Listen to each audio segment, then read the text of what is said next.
શિક્ષણને લેવા દેવા. અચ્છા, હવે તમે જુઓ, ગયા સોમવારે જો ધ્યાન આપ્યું હોય તો આપણે એ નાવડાના શણગારની જ વાત કરી. એના પાટિયા, એનો કુવાથમ, એની તૂટક, એના પેલા સુકાન, એનું પેલું સળ, આ બધું એના શણગારવાની જ વાતો કરી. ટૂંકમાં જેના વેપારીઓ સમૃદ્ધ હોય એ એના વાણને શણગારે. આ વર્ણન ઉપરથી આપણે એટલું જાણી શકીએ છીએ કે જેનું વાણ હશે અને જે વેપાર કરતા હશે એ કરોડોપતિ હશે એ જમાનાના. એ સામાન્ય નહીં હોય, રાજા કરતાં પણ પૈસાદાર હશે તો જ આ વર્ણન આવે, નહીં તો વર્ણન આવે નહીં. હવે એ નૌકા એટલે કે મોટું જહાજ એનું વર્ણન પૂરું કરે છે. અને હવે આપણને આજે એને ઈશ્વર કઈ શિક્ષા કરશે? વર્ણને નહીં, વર્ણન વાંડું, શિક્ષા નગરને. બીજા શબ્દોમાં આપણું બાઇબલ કે યહૂદીઓને પણ લાગુ આપણને પડે. આપણું બાઇબલ આવું છે, આપણું આમાં નામ નિશાન ના હોય, બધું યહૂદી ઇતિહાસમાં હોય. પણ જો આપણને બાઇબલ સમજાય તો કંઈક ને કંઈક આપણને લાગુ પડે જ, મળી જ રહે કે આ ભાઈ મને બેઠું બંધ બેસતું છે, હું નહીં સુધરું તો મને આવું થશે, એ પ્રભુ સમજાવી દે. અને એટલે હવે 14મી કલમથી હજુ બાકી છે 13મી. સારું, તો 13મી લઈએ. સારું, હવે 13મી કાઢો, 13મી લઈએ. એમાં લખ્યું છે, યાવાન, તુબાલ અને મેશેક તારી સાથે વેપાર કરતા હતા. 3 શહેરના નામ, યાવાન, તુબાલ અને મેશાક. એ મેં તમને ગઈ વખતે કહી દીધેલું. યાવાન એટલે ગ્રીક, તુબાલ એટલે તુર્કસ્તાન, અને મેશેક એટલે તુર્કસ્તાનનો ઉપરનો ભાગ જે રશિયાને અડકે તે, જેને પ્રકટીકરણમાં મોગાગ અને ગોગ કયો છે તે. આ ગઈ વખતે આપણે સમજી ગયેલા, એટલે હવે હું એના પર બહુ વિચાર કરતો નથી. હવે આગળ, તેઓ ગુલામો તથા પિત્તળના વાસણો આપીને તેમને સાટે તારો માલ લેતા. એટલે આ દેશમાં વાણ જ્યારે જાય અને સામેથી માલ લેવાનો થાય ત્યારે સાટા પદ્ધતિ હતી. અને એ આપણે ગઈ વખત જોઈ ગયા. મેં તમને કહેલું પણ ખરું કે શાકભાજી વેચનારા બાજરીના એક બાજુ મુકાઈને એક બાજુ રીંગણ મૂકે, એવું કહેલું પણ ખરું. પણ એ તો ત્રાજવાનું થયું. પણ આ તો મોટા વેપારી, એટલે મોટા વેપારી બહુ મોટા પ્રમાણમાં સાટું કરે. અને એટલે અહીંયા લખ્યું છે, જો આમાંથી આપણને વેપાર અને એના વ્યવસ્થા જાણવાની મળે છે. ગુલામો પિત્તળના વાસણો આપીને એના બદલામાં, એના સાટામાં તૂરનો માલ લેતા. મને આવું લાગે છે, ગુલામ એટલે માણસ. આ જ્યાં વેપાર કરવા જાય ત્યાંથી માણસોને સાટામાં લાવે, ગુલામ તરીકે લાવે, વૈતરું કરવા લાવે, મજૂર કરવા લાવે, વગર વેતની કામ કરાવે. હવે આપણા બાઇબલમાં યુસફને પણ ગુલામ તરીકે વેચી દીધેલો એના ભાઈઓએ, એવું લખેલું છે.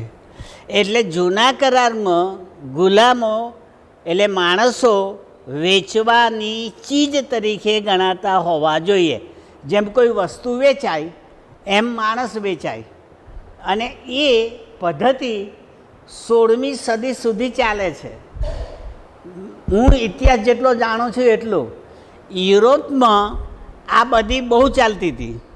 વાણોના વાણો આફ્રિકામાંથી સીડીઓને પકડી લાવીને યુરોપના કુટુંબો અને ઘરોમાં નોકરો તરીકે વેચવામાં આવતા હતા. અંકલ ડેવિડ કેબિન એવી નામની વાર્તા છે. અંકલ્સ ડેવિડ કેબિન, અંકલ દાઉદની ઝૂંપડી. એ વાત તમે વાંચો તો આ મળે. કેવું કે ગુલામો એ હતા માણસ પણ જાનવર જેવા, જાનવરથી વધારે મહત્ત્વ એમને ના મળે. ખાવાનું મંગાય નહીં, ટુકડો આપે તો ખાય, નહીં તો કામ કર્યા કરવાનું. જેમ બળદને જોતર્યા પછી આપણી મરજી થાય તો પાણી પાઈએ ને ખોરાક આપીએ, એમ ગુલામોને કામે લગાડ્યા પછી વેતન આપવાનું ના હોય, ખાલી ખાવા પીવાનું ને પહેરવાનું આપવાનું હોય. હું આ એ કહેવા માગું છું કે ખ્રિસ્તી મંડળી રચાયા પછી આ સમજવા જેવું છે. બાઇબલમાં ગુલામનો વેપાર બતાવ્યો હોવા છતાંય ફાધરોએ એટલે તે વખતના ધર્મગુરુઓએ ગુલામનો વેપાર બંધ કરવા માટે યુરોપમાં રાજાઓને અને ધનિકોને સમજાવ્યા. હવે આ એક બહુ મોટો પ્રશ્ન છે, સમજો. ગુલામ માણસ ખરો કે નહીં? હવે ખ્રિસ્તી શિક્ષણ પ્રમાણે માણસ એ દેવની પ્રતિમા ગણાય. પછી એ કાળો હોય કે ધોળો હોય, રાજા હોય કે રંક હોય, આસ્તિક હોય કે નાસ્તિક હોય, પણ દરેક માણસ દેવની પ્રતિમા ગણાય. આ ખ્રિસ્તી શિક્ષણ હતું જે આપણને મળ્યું.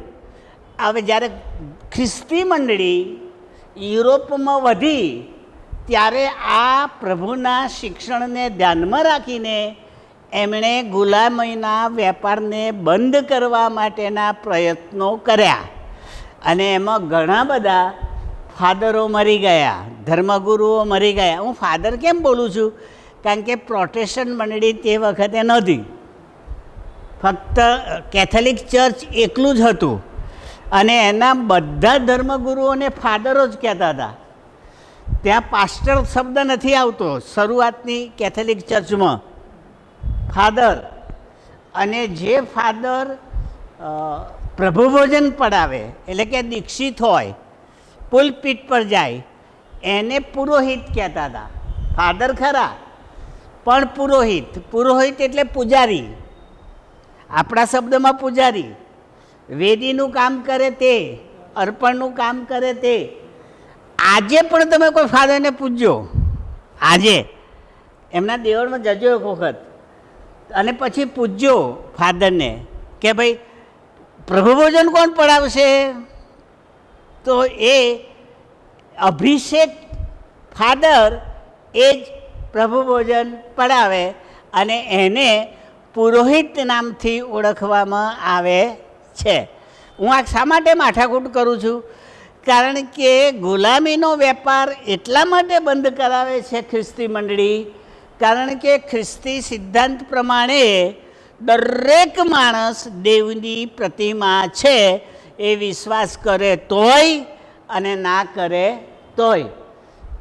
કારણ કે આદમને દેવની પ્રતિમામાં બનાવ્યો, એટલે આદમના બધા સંતાન એ દેવની પ્રતિમામાં જાય, દેવના સ્વભાવમાં જાય.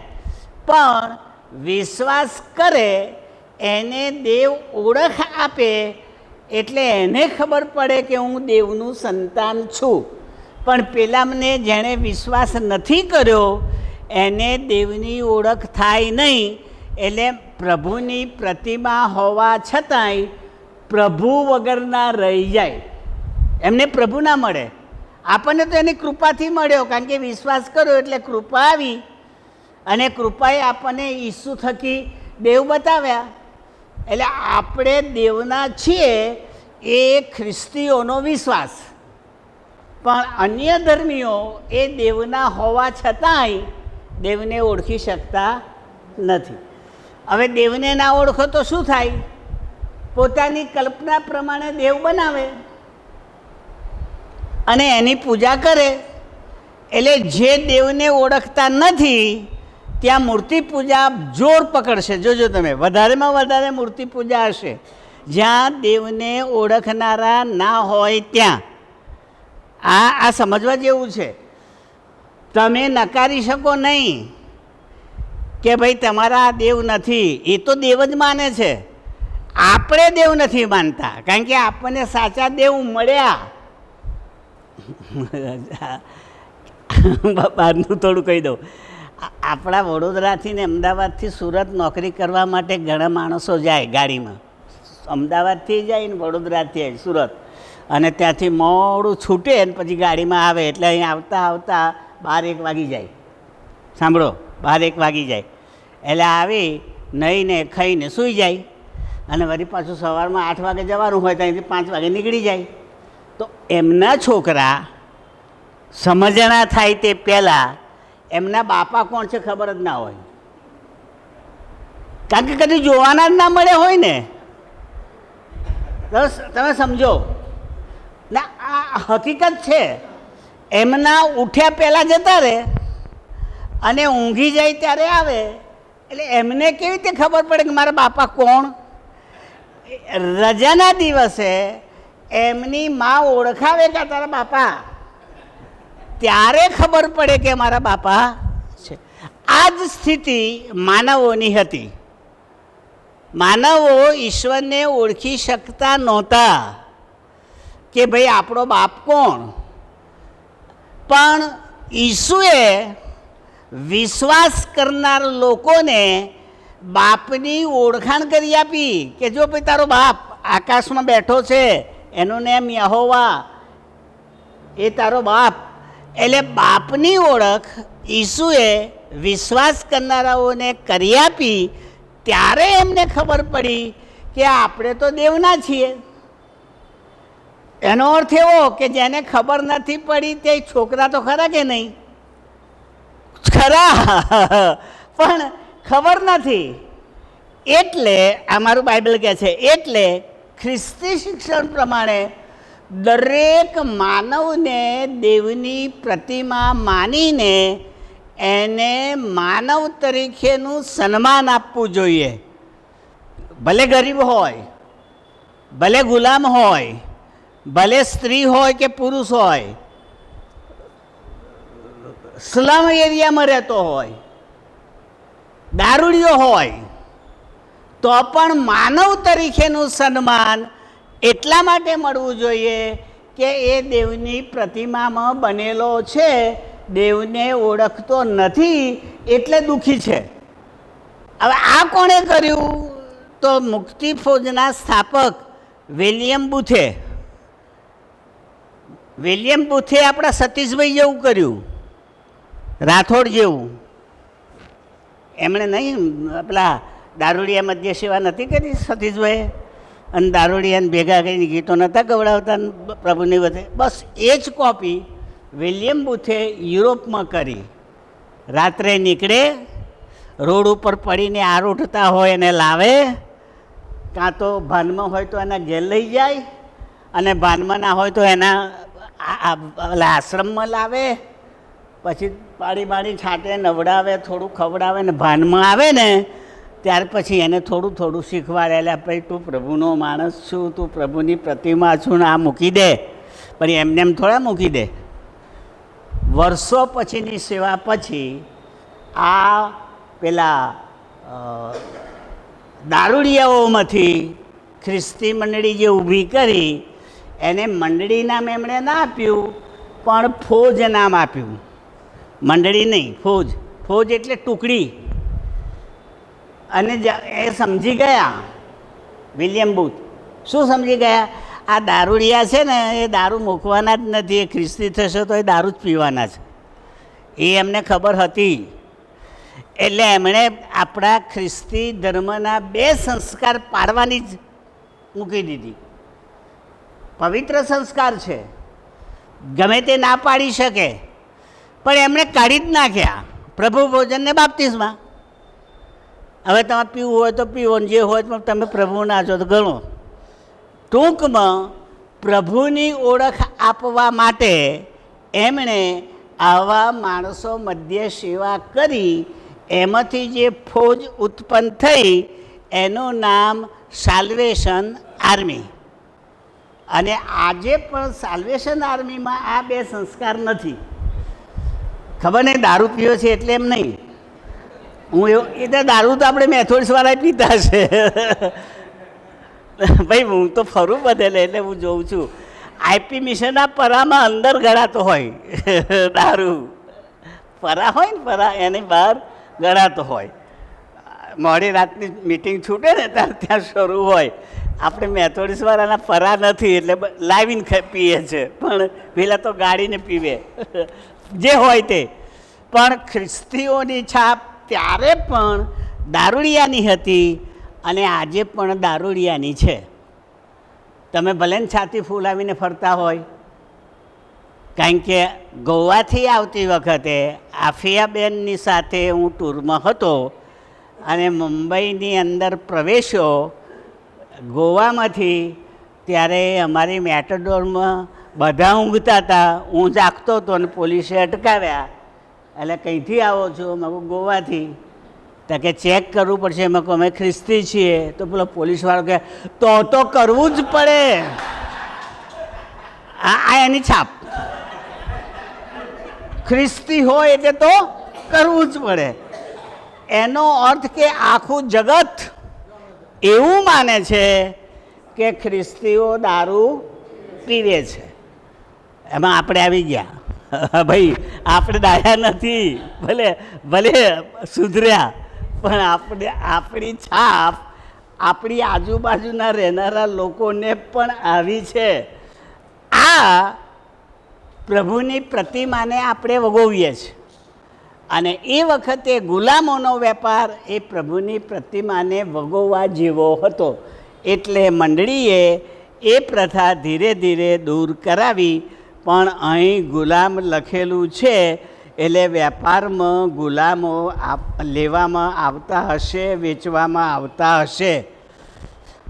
પિત્તળના વાસણો આપીને તેમને સારું એટલે ગુલામ આપે, પિત્તળના વાસણો આપે અને પોતાને જોઈતી વસ્તુ લે પેલા વાણમાંથી.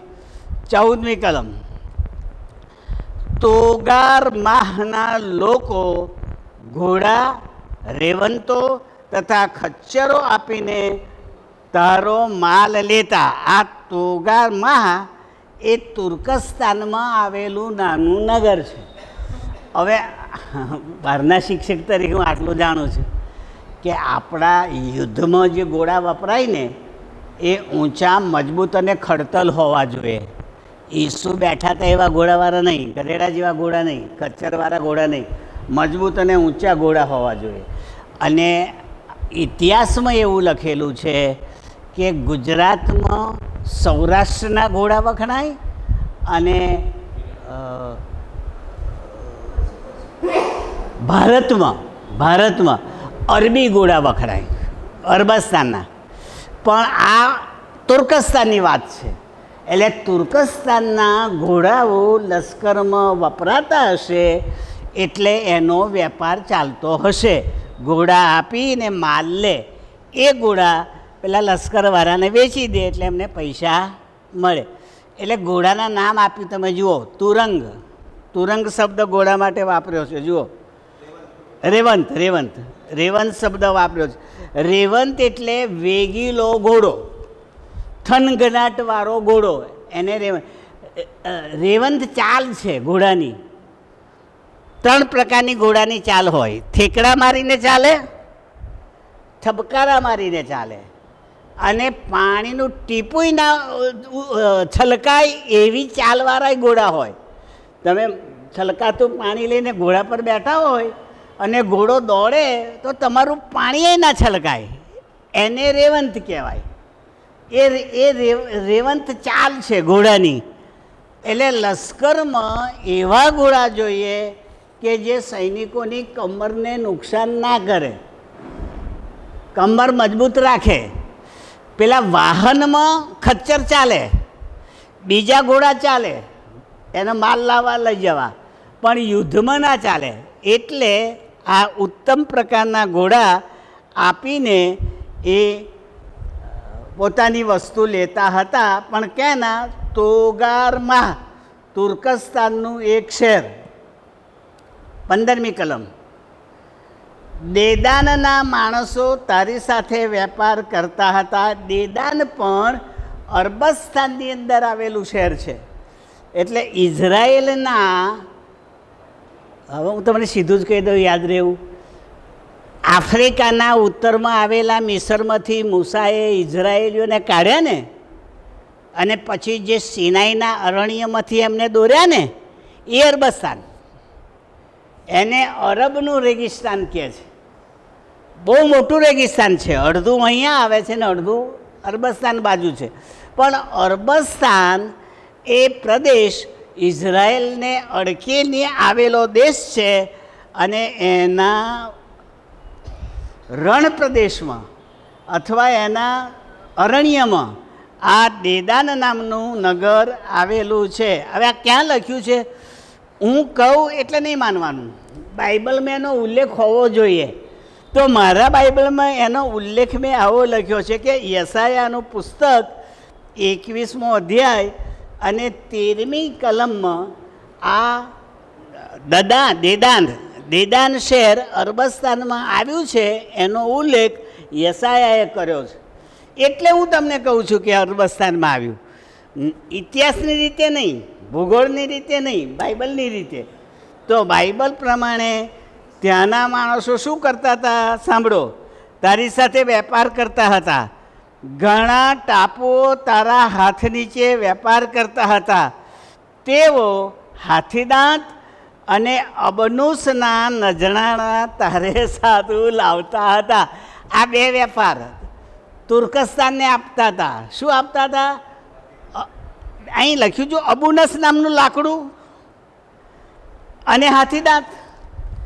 હવે તમે જુઓ, સુલેમાન રાજા આની પહેલાં થઈ ગયો. એ સુલેમાનના વહાણો છેક તાર્શીશ સુધી જતા હતા, બાઇબલમાં લખ્યું છે. તો ત્યાંથી હાથીદાંત લાવતા હતા એવું લખ્યું છે સુલેમાનમાં. ભાઈ જે છે બાઇબલમાં એ તો સ્વીકારવું પડે. સુલેમાને પોતાનું જે આસન બનાવ્યું એ હાથીદાંતનું બનાવેલું અને સોનાથી મળેલું. હાથીદાંત કિંમતી કહેવાય, પણ આ શહેર હાથીદાંત અને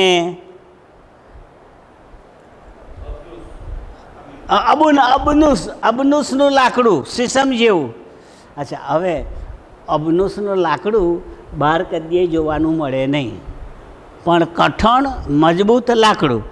પણ હિલ મેમોરિયલ હાઈસ્કૂલની લેબોરેટરીમાં હતું. એ જે સાયન્સ ટીચર હતા ને, એ જ્યારે પેલા વીજળીનો પ્રયોગ કરે ને, ઘર્ષણ વીજળી, ત્યારે એ લાકડું કાઢતા હતા. મેં જોયું છે, કાળા રંગનું. અને પછી એને આમ ઘસે રેશમના રૂમાલમાં, અને પછી તમારા વાળને અડકે ને તો વાળ ઊંચા થઈ જાય. એમાં કરંટ આવે. ભાઈ આ તો પ્રયોગ કરેલો હું તમને કહું છું, મેં જોયેલું કહું છું તમને, મારું ગપ્પું નથી મારતો. ઘર્ષણ કરવાથી વીજળી ઉત્પન્ન થાય છે એ સાબિત કરવા માટે જે લાકડાને ઘસવામાં આવતું હતું તે આ અબનુસનું હતું, પાતળું કાળું. એટલે એ વર્ષો પહેલાં મેં જોયું. હવે અત્યારે છે કે નહીં ખબર નહીં, લેબોરેટરીમાં જઈને જોઈ આવજો, બતાવશે હશે તો. પણ ટૂંકમાં કિંમતી લાકડું, મૂલ્યવાન લાકડું, જે બીજી જગ્યાએ થતું નથી એવું લાકડું આ તૂરવાળાને મળતું હતું વેપારમાં, પેલા આપતા હતા. અને હું માનું છું એ લાકડા ફર્નિચરમાં વપરાતા હશે આપણા શીશમની માફક. શીશમના ટેબલ બને છે એવા વપરાતા હશે. 16મી કલમ. અહીં એક મિનિટ તમને જરા કહી દઉં જો યાદ રહે તો. શેબાની રાણી એ આ દેદાનમાંથી એટલે ઇથોપિયામાંથી સુલેમાનને મળવા આવેલી ઊંટો લઈને, અને એ ઊંટોની ભેટ સુલેમાનને આપેલી. એ આગળ આવી ગયું, આની પહેલાં હિજકિયલ પહેલાં રાજાઓમાં આવી ગયું. તો કહે છે કે એની અંદર આ હાથીદાંતને અબનુસ લાવેલી. એનો અર્થ એ થયો કે વેપારમાં કિંમતી વસ્તુ તરીકે આ લાકડું વપરાતું હોવું જોઈએ. સામાન્ય લાકડાનો વેપાર ના થાય, કિંમતી લાકડાનો વેપાર થાય. એટલે આ અબનુસ વિશે મને યાદ આવ્યું સુલેમાનનું, એટલે મેં તમને કહ્યું. સર આગળ વાંચીએ. 16મી કલમ. તારી કારીગરીનો માલ પુષ્કળ હોવાને લીધે અરામ તારી સાથે વેપાર કરતો હતો. કોણ વેપાર કરતો હતો? અરામ. હવે અરામ દેશ આજે સિરિયા, આજનું સિરિયા, એટલે નકશામાં સિરિયા જોવાનું, પણ બાઇબલમાં એનું નામ જૂનું અરામ. હવે તમે કહેશો કે તમે કેવી રીતે કહો કે સિરિયા? કારણ કે બાઇબલમાં તો લખ્યું નથી કે અરામ એટલે સિરિયા. સિરિયા તો આપણે કહીએ છીએ અત્યારે, ત્યાં તો અરામ જ ચાલે છે. તો મને એટલા માટે એ સાચું લાગે છે કે અરામ દેશનું પાટનગર દમસ્ક હતું અને આજે સિરિયાનું પાટનગર દમસ્ક છે. એટલે થયું કે નહીં? એટલે હું ગપ્પું નથી મારતો, બરાબર? સિરિયાનું પાટનગર આજે દમસ્ક છે અને બાઇબલમાં દમસ્ક એ અરામ દેશનું પાટનગર હતું અને એની સાબિતી પાઉલ, જે શાઉલ હતો ત્યારે દમસ્ક જતો હતો ખ્રિસ્તીઓને પકડવા, વોરંટ લઈને, દોરડા લઈને બાંધીને જેલમાં પૂરવા. તો દમસ્કના રસ્તામાં ઈસુ મળ્યા, ઇઝરાયલના નહીં, દમસ્કના, એટલે સિરિયા. પેલા દમસ્ક નામ ઉપરથી હું આ તમને સિરિયા કહું છું, આ યાદ રાખજો. પછી કોઈને એવું ના કહેતા કે સાહેબ બાઇબલમાં લખ્યું નથી તો એ સાહેબ કહે છે કે આ સિરિયા છે. પણ કેટલુંક આપણે આપણી બુદ્ધિ પ્રમાણે શોધ કરીએ તો આપણને મળે.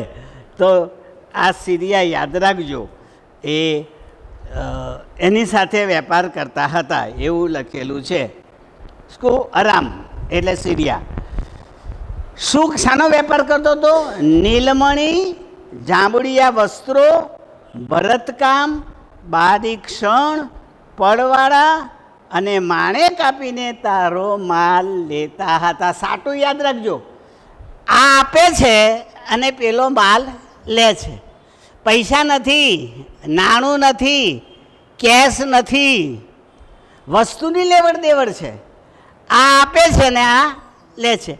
એમાં જે પરવાળા આવે ને, પરવાળા લખ્યું છે જુઓ, એ તમારે જોવું હોય જામનગર જવું પડે. જામનગરના દરિયાની અંદર પડવાળાના ટાપુઓ છે. હું નથી ગયો, હું વાંચેલું કહું છું, મને તક મળી નથી. હું જામનગર જોવા ગયેલો પણ મને પરવાળાના ટાપુઓમાં જવા જ ના દીધો પેલા મિલિટરીવાળાએ, એટલે ના ગયો. એ જ જોવા ગયેલો કે પરવાળા શું છે. તો પરવાળા એ સમુદ્રના પાણીની અંદર એક જાતની વનસ્પતિને જીવાત, જે છીપલીઓમાં રહે છે, છીપલીઓ, છીપ નાની છીપ, એમાં રહે છે. અને કોઈક છીપની લાડમાંથી એ છીપમાં લાડ કઠણ થઈ જઈને મોતી બને છે. એ મોતીના કારણે પેલા પરવાળા કિંમતી થાય છે. એક જતો પથ્થર સફેદ રંગનો પણ માછલી બનાવે, એની લાડમાંથી બને. તમને દવાઈ લાગશે. હમણાં આપણા ગુજરાતમાંથી કે કંઈથી વેલ માછલીની ઓક પકડાઈ, ઓક પેપરમાં હતું. ઓક ઉલટી કરે ને, ઉલટી પેલી વેલ માછલી એ ગંઠાઈ જાય, સુકાઈ જાય, પોચી હોય રૂ જેવી. પછી એને એક જોડાઈ જાય એટલે પથ્થરો બની જાય. કે એવું કહેવાય છે કે સોના કરતાંય મોંઘી હોય છે, એટલે એની દાણચોરી થાય છે, એટલે પકડ્યા. પ્રભુએ બનાવેલી માછલીની ઓકમાં કરોડો રૂપિયા અને માણસની ઓકમાં ગંધ હતું. જુઓ તો ખરા મારા પ્રભુની વ્યવસ્થા, એની બનાવેલી આ કૃતિ એ જો ઓકે તો હળે થઈ જાય, એટલે સાફ કર ગંધાય છે. અને મારા પ્રભુએ મારા માટે બનાવેલી માછલીની ઓક મારા માટે કિંમતી, દવા માટે કિંમતી, ઔષધ માટે કિંમતી, માણસોને જીવાડવા માટે કિંમતી. ભાઈ આ તો પેપરવાળા કહે છે, આમાં નથી, પણ આમાં પરવાળા તો છે એટલે નીકળ્યું. સમુદ્રમાં રહેલા જીવના એક જાતના મોતી, એને પરવાળા કહેવાય. આ યાદ રાખજો. માણેકના જેવું. 17મી કલમ, યહૂદિયા તથા ઇસરાયેલ દેશના લોકો તારી સાથે વેપાર કરતા હતા. સાંભળજો, પ્રભુના લોકો 2 ભાગમાં વહેંચાઈ ગયા. 2 નામ આપ્યા, ઇસરાયેલ અને યહૂદા. એ બંને ઇસરાયેલ જ, પણ ખોટી સલાહના લીધે 2 ટુકડા પડી ગયા. જાણો છો, સુલેમાનનો દીકરો રાહાબામ રાજા બન્યો, અને પછી લોકોએ કહ્યું કે તારા બાપાએ બહુ ટેક્સ નાખ્યો છે ને બહુ કર નાખ્યો છે, તો તું કર ઓછો કર. ત્યારે સુલેમાને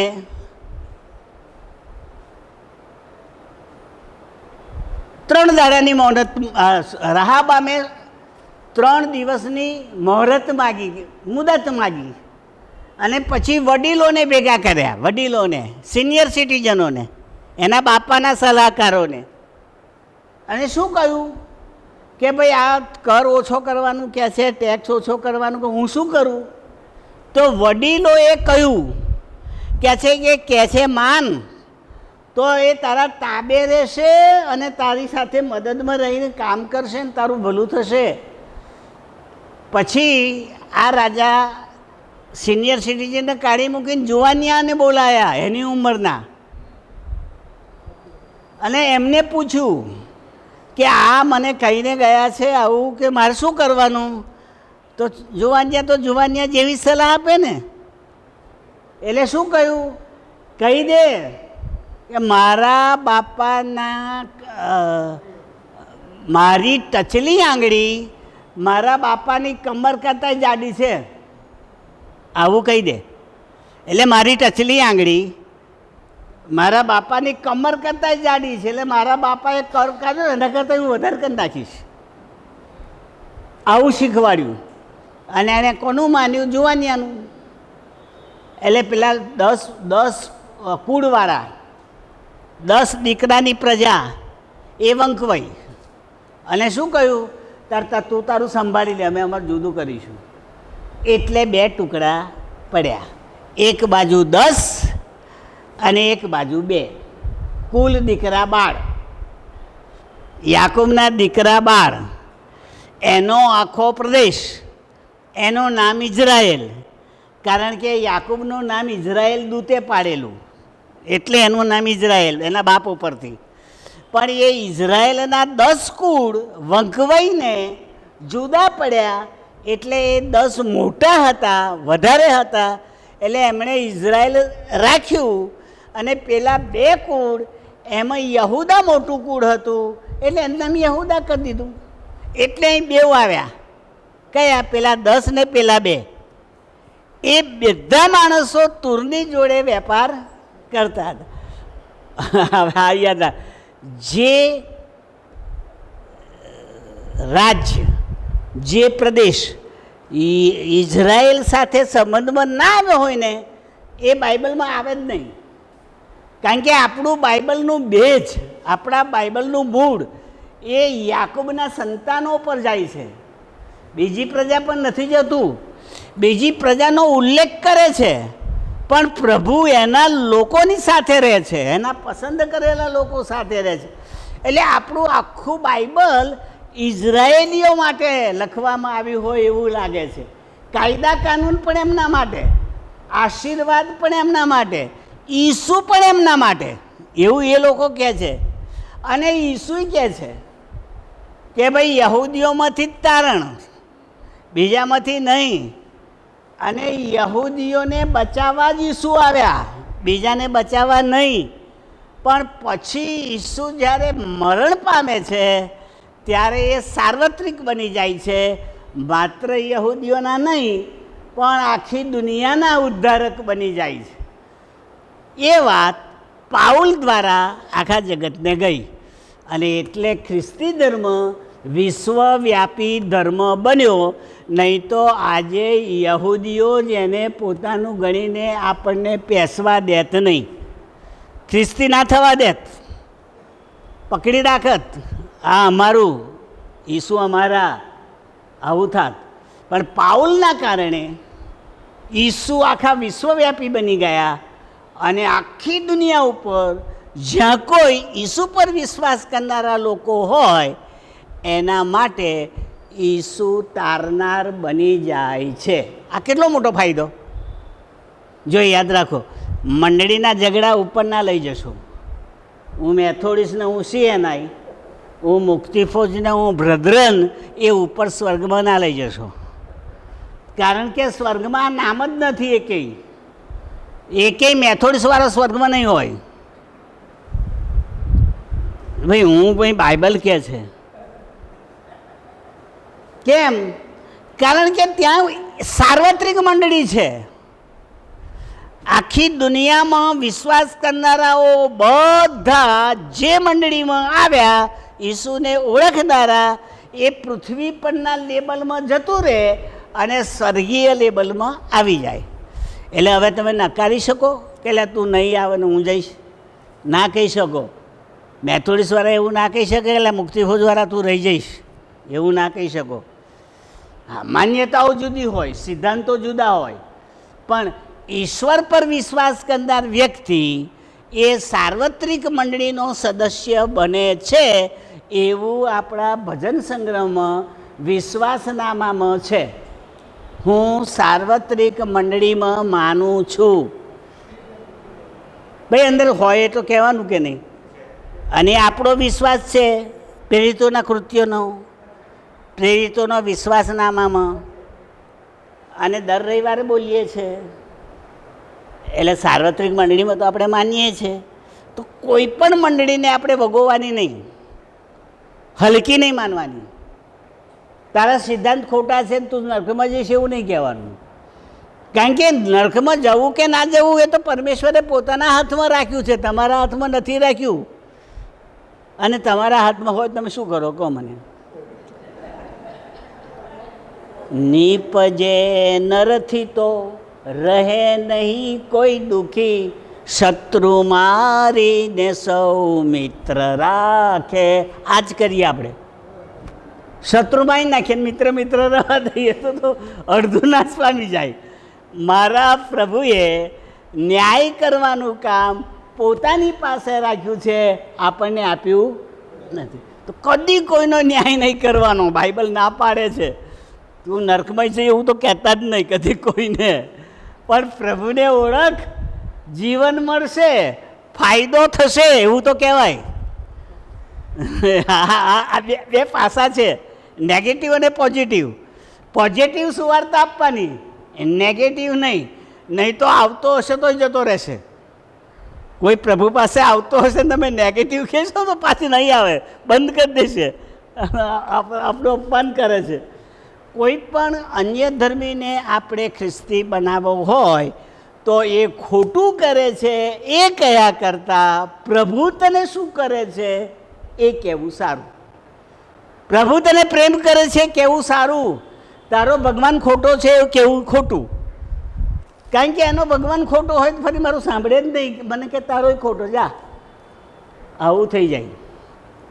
સાચી સુવાર્તા, ઈસુ દ્વારા મળતું તારણ અને જીવન એ લોકોને જણાવવામાં છે, નહીં કે એની ઉણપો બતાવવામાં. ત્યાર પછી એવો ને એવો રે ના. જ્યારે પ્રભુનો સ્વીકાર કરે ને અને બાઇબલમાં સમજ પડે ને એટલે એનું જીવન બદલાયા વગર રહે જ નહીં. જો એ સાચો વિશ્વાસી બન્યો હોય તો ઈશ્વર બદલે એનું જીવન. તમારે બદલવાની જરૂર નથી. એ પ્રભુનું કામ છે, પવિત્ર આત્માનું કામ છે. એટલે આ કલમ પ્રમાણે આપણે કોઈને દોષિત ઠરાવી શકતા નથી. એટલે બે વસ્તુ, યહૂદિયા અને ઇઝરાયલ બંને આવી ગયા. તેઓ મિન્નીથમાં, સાંભળજો, મિન્નીથ પાછું શહેર આવ્યું. કંઈ આવ્યું? આમોનીઓ રહેતા હતા ત્યાં. આમોનીઓ રહેતા હતા ને ત્યાં મિન્નીથ નામનું શહેર હતું. હવે આમોની કોણ? હું કહું કે આમોનીઓ રહેતા હતા ત્યાં, તો તમારા મગજમાં આવે કે આમોની કોણ હશે? તો મોઆબના ભાઈનો વંશ, લોટની બે દીકરીઓ, ગોખી નાખો. મોઆબ અને આમોન, લોટ એની બે દીકરીઓ બાપ સાથે સૂઈ ગઈને થઈ ને મોટી મોઆબ નો વંશવાળી, નાની આમોન. તો આમોન જ્યાં રહેતા હતા ત્યાં આ નગર હતું, એટલે કાકાનો વંશ થયો. એ ઇબ્રાહિમના કાકાનો વંશ, કારણ કે લોટ એ ઇબ્રાહિમનો ભત્રીજો હતો. ભાઈ બાઇબલમાં લખ્યું છે ભત્રીજો હતો, એની સાથે આવેલો ઉર દેશમાંથી, એવું લખેલું છે. સારું, એટલે મિનિત આમોનનું નગર એ શું આપતા હતા? ઘઉં, લાખ, મધ, તેલ અને બોર આપીને માલ લેતા હતા. આ બધી વસ્તુ આપતા હતા અને એમની કંઠી વસ્તુઓ લેતા હતા. અચ્છા, હવે મધ એ ઇઝરાયેલીઓ જ્યાં રહેતા હતા ને એ પ્રદેશને આપણા બાઇબલમાં દૂધ મધની રેલ છેલવાળો દેશ આવું નામ આપેલું છે. એનો અર્થ કે ત્યાં મધ અને દૂધ વધારે હશે. બધે રેડાતું હશે એવું નહીં, વધારે ક્વોન્ટિટી હશે, ક્વોલિટી નહીં, ક્વોન્ટિટી, જથ્થો. પશુપાલકો હતા એટલે દૂધ તો હોય, પણ મધ પણ પુષ્કળ હતું. નીતિ વચન વાંચી જજો, ત્યાં મધનો બહુ ઉલ્લેખ કર્યો છે સુલેમાને, અને કહ્યું કે મધ ખાવાનું મળે તો એટલું બધું ના ખાતો કે બહાર નીકળી જાય, એવું લખ્યું છે.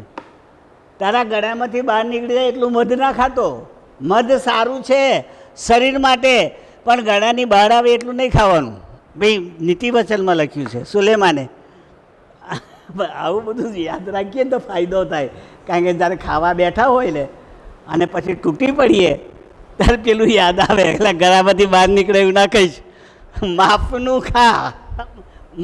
ખા, એ વાત આપણને યાદ આવે. બાઇબલ આપણને ટકોર કરે કેવું ખાવું તે. સારું, 18મી કલમ. તારી સર્વ પ્રકારની પુષ્કળ સમૃદ્ધિને લીધે દમસ્ક તારી સાથે વેપાર કરતો હતો. તારી પાસે કારીગરીનો માલ પુષ્કળ હતો, તેને સાથે તે હેબોનનો દ્રાક્ષરસ અને સફેદ ઊન આપતો હતો. કોણ? દમસ્ક. દમસ્ક એટલે સિરિયા એટલે અરામ. તો અરામનો એક આ બીજો પ્રદેશ છે એ દેશનો કે જ્યાં સફેદ ઘેટા ખૂબ પ્રમાણમાં થાય છે અને એનું ઊન વખણાય છે. અહીં લખ્યું સફેદ ઊન. ઘેટા વગર ઊન કંઈથી લાવો તમે? ઘેટા તો જોયે કે ના જોયે?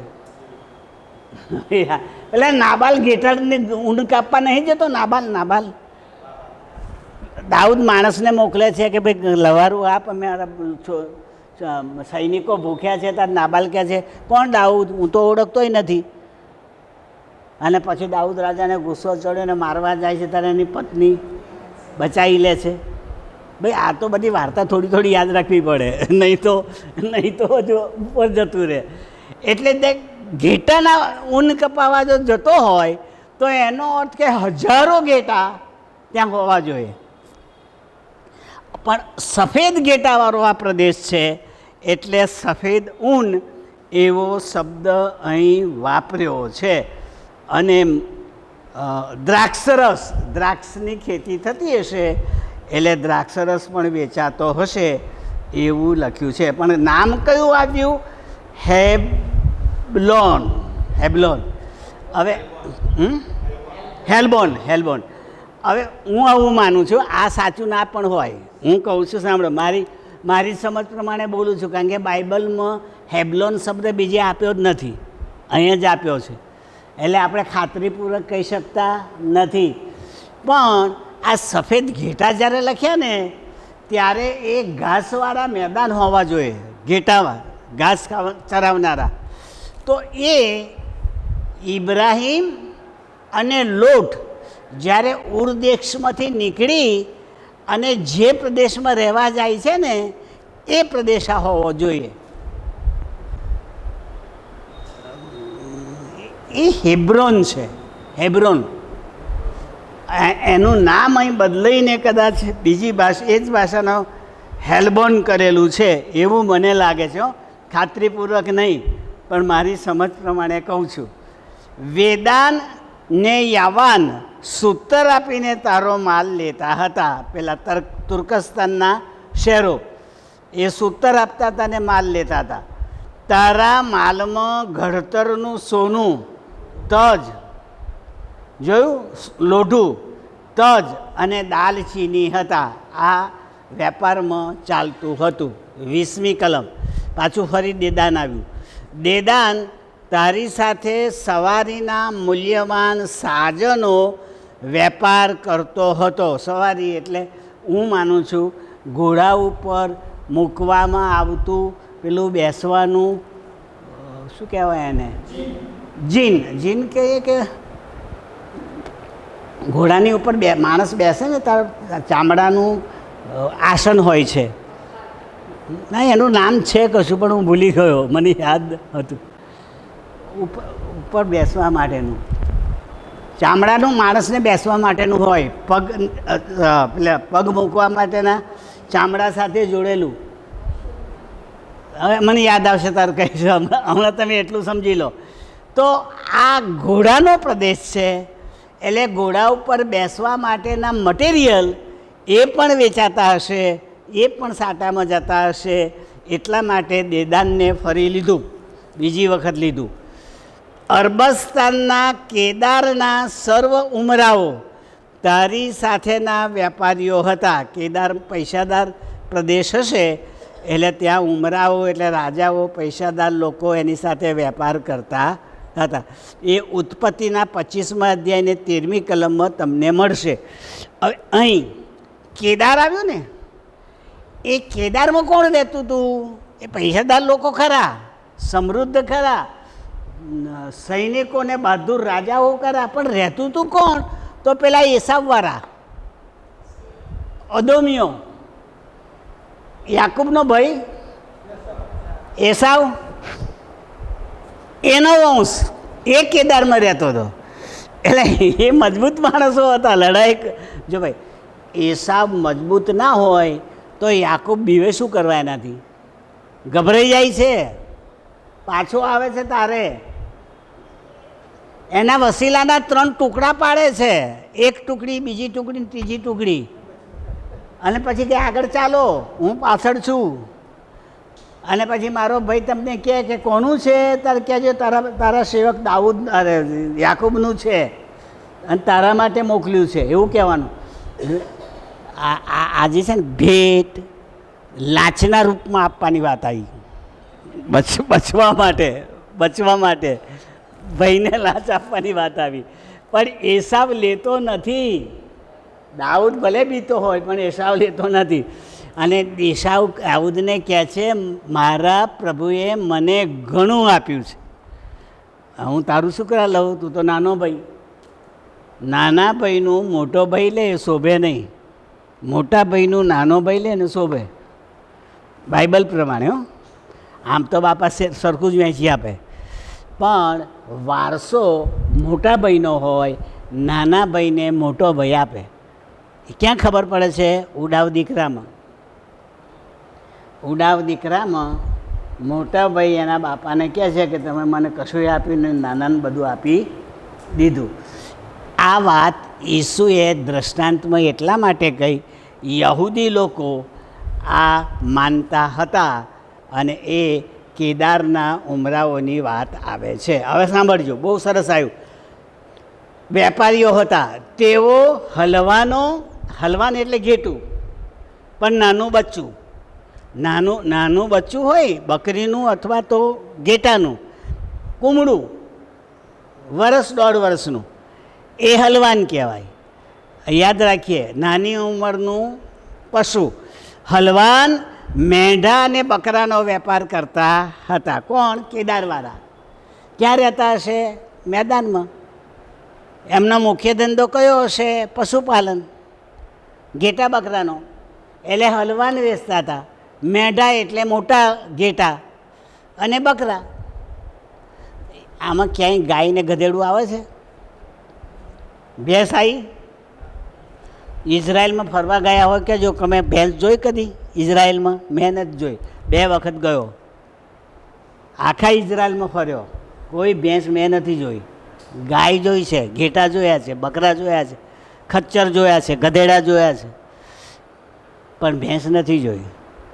અને ભેંસ ભારતનો જ ધંધો છે. બીજા બધા પ્રદેશના માણસો ગાયો પાળે છે ને ગાયનું દૂધ પીએ છે, પણ આપણને ગાયનું દૂધ નથી ગમતું એટલે ભેંસનું દૂધ આપણે વાપરીએ છીએ. આની ટીકા થાય છે દુનિયામાં ભારતની. આ ભેંસવાળા આવ્યા, એમની બુદ્ધિ ભેંસ જેવી હોય એવું લોકો કહે છે, પરદેશવાળા કહે છે, એવું નહીં. શાંતિલાલ નહીં, ટ્રમ્પ ભાઈ કહે અને કે આ ભેંસનું દૂધ પીનારા આવ્યા, અમે ગાયનું. એટલે હવે આપણા ભારતમાં ધીરે ધીરે ગાય તરફ વધારે ધ્યાન આપવામાં આવે છે, પણ ગામડામાં તો ખેડૂતો ભેંસ જ રાખે, કારણ કે એનું દૂધ ગાય કરતાં વધારે ફેટવાળું હોય અને વધારે પૈસા મળે. એટલા માટે આ આપણે યાદ રાખવું જોઈએ. હલવાન મેઢું અને બકરીનો વેપાર કરતા હતા. 22મી કલમ. શેબા અને રામા તારી સાથે વેપાર કરતા હતા. આ શેબા પેલી રાણી આવેલી ને, શેબાની રાણી સુલેમાનને મળવા, એ શહેર છે શેબા. રામા સાથે વેપાર કરતા હતા. તેઓ સર્વ પ્રકારના મુખ્ય તેજાના અને મૂલ્યવાન જવાહીર તથા સોનું આપીને માલ લઈ જતા હતા. ત્યાં ગરમ મસાલા વધારે હશે, કારણ કે તેજાના લખ્યું. તેજાના એટલે શાકમાં અને દવામાં વપરાતા ગરમ પદાર્થો, ગરમ ઔષધિઓ અથવા ઉપજો એ તેજાનામાં જાય. લવિંગ તેજાનામાં જાય, મરચું ના જાય. મરચું એ ગરમ પદાર્થમાં નથી જતું, તો જ લવિંગ, મરી એ બધા પદાર્થ તેજાનામાં જાય. તો તેજાના આપતા હતા અને એમનો માલ લેતા હતા, એવું અહીં લખેલું છે. હવે 2 કલમ લઈ અને પછી બંધ કરીએ.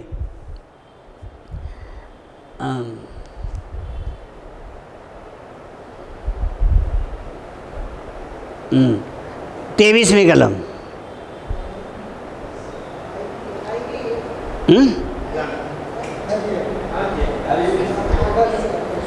હારાન, કાને, એદેન, શેબાના, આશુરના તથા ખીલ.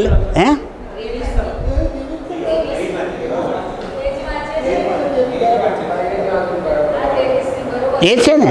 હા, સારું, તમે મને યાદ કરો છો એટલે સારું છે, અહીં જતી રહે. સારું. ખિલમતના વેપારીઓ તારી સાથે વેપાર કરતા હતા. 24મી કલમ.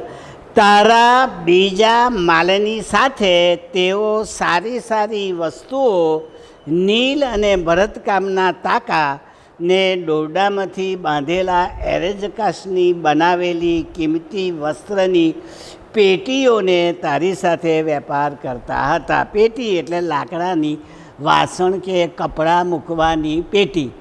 આપણે એને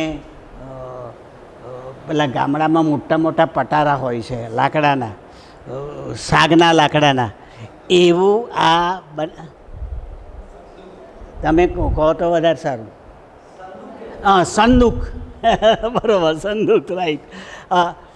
દાઉદ રાજાએ સુલેમાનને કહેલું કે પ્રભુનો કરાર કોષ મૂકવા માટે તારે લાકડાની આવી પેટી બનાવવી અને સોનાથી મળવી, અને એને કોષ એટલે સંદૂક એટલે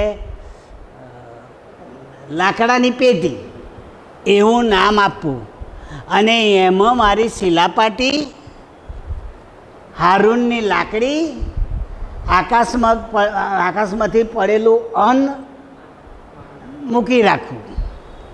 એટલે એમાં માના મૂકેલું, હારૂનની લાકડી મૂકેલી, અને દેવે પોતાની આંગળીથી જે આજ્ઞા લખેલી એ 2 પાટીઓ એમાં મૂકેલી, અને એને પવિત્ર માનવામાં આવતું હતું. કરાર કોષ, કરાર એટલે નિયમ, કોષ એટલે પેટી. રોમન કેથોલિક બાઇબલમાં મંજૂસા શબ્દ વાપર્યો છે. મંજૂસા, કોષ નથી વાપર્યો, મંજૂસા. અને મંજૂસા એટલે પટારું, હમણાં કહ્યું એવું, મોટી પેટી લાકડાની. એ આ લોકો અહીંયા ઉપયોગમાં લે છે, એટલા માટે આ લખેલું છે. હવે છેલ્લી, પછી બંધ કરી દઈએ. 25મી કલમ.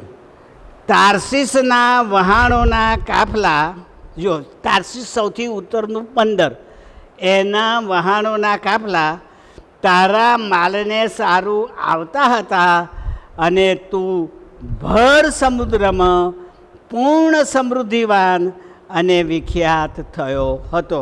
વેપારના કારણે તારું નામ તાર્શીશ સુધી ચાલતું હતું. હવે તાર્શીશ તો આપણા મગજમાં રહે જ, કારણ કે યુના ગયો, યુનાના કારણે તાર્શીશ ગોખાઈ ગયું, કારણ કે એને જવાનું હતું નીનવે, અને જે વાણમાં બેઠો એ તાર્શીશનું હતું.